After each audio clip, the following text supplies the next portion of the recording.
زمونږ د والد محترم رحمه الله تعالی نور الله تعالی مرقده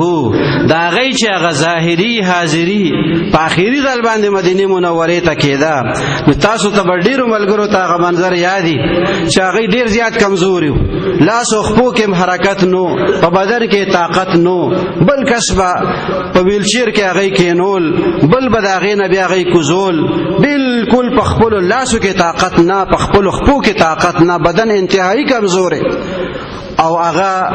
بار بار وای چې زمونږ د روانګي هغه تاریخ بکلی مونږ به مدینه منوره ته کله ځو. نو د نبی کریم صلی الله علیه وسلم درته دغه دربار دغه حاضری په داسې حالت کې ماغی کړی ده. الته چې کوم دوستان دي او کوم د والد سره مریدان دي هغه مونږ د دنیا خلق لیدلې دي، قسم قسم خلق راغلي دي، پاک پاک خلق راغلي دي، خدا سے عشق د مدینه منوره سره، دا سے محبت د نبی کریم صلی الله علیه وسلم سره چې کوم الله تعالی زمونږ صاحب مبارک ته ورکړي دي، دا سه ما د بل اچا نه دي لیدلې. نو د خانقاه پیر سباق د دې د متعلقینو د پاره د پیر سباق شریف د عقیدت مندانو د پاره د دین خانقاه د متوسلینو او د منتسبینو د پاره پیغامم دغه پیغام دی چې تاسو درود شریف کثرت سره وایي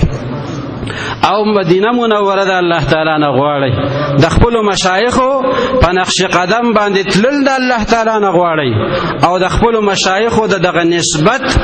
د قوی کېدو سوال د الله تعالی نه کوي چې خدای ته به موږ احسان کړی دی.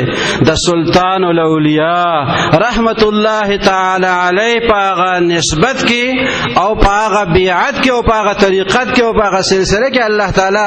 موږ راوستیو، خو خدای دغه نسبت د لاج ساتلو موږ ته توفیق راکړي. دغه چې وسړی وځي د پیر سباق صاحب خلیفہ ما یا مرید ما یا د غزوی او نوسی او کړوسی ما، نو دا غي لازمی نتیجه ده چې دی بیا عشق کوي د چا سره؟ د دین سره، د نبی کریم صلی الله علیه وسلم سره، او خپل زندگی با د سنت په تابعداري کې تیری. ځکه دا نسبت چې د دې پہچان ده تابعداري د نبی کریم صلی الله علیه وسلم. نو الله تعالی دې زمونږ استاد د حاضری په خپل دربار کې قبول کړي. رب ذوالجلال دې مونږ ته توفیق او استقامت نصیب کړي. ډېر خلک داسي چې هغه ته یو روحاني خوشحالي ملو شي، یو دینی هغه یو شوق او ذوق والا محفل کې چې کلم شامل شي، نو یو روحاني طاقت په ځان کې محسوس کی، خوشحالي وته ملو شي، خو چې بیا د دنیا ماحول کې ملو شي نو بیا هغه خپل کاته بیا روس پړي. نو د الله د پاره چې کوم روحاني غذا تاسو ته د خانقاه کې ملو شي او ملاویږي دته، نو بیا د هغه مطابق د زندګۍ تیرولو کوشش کوئ.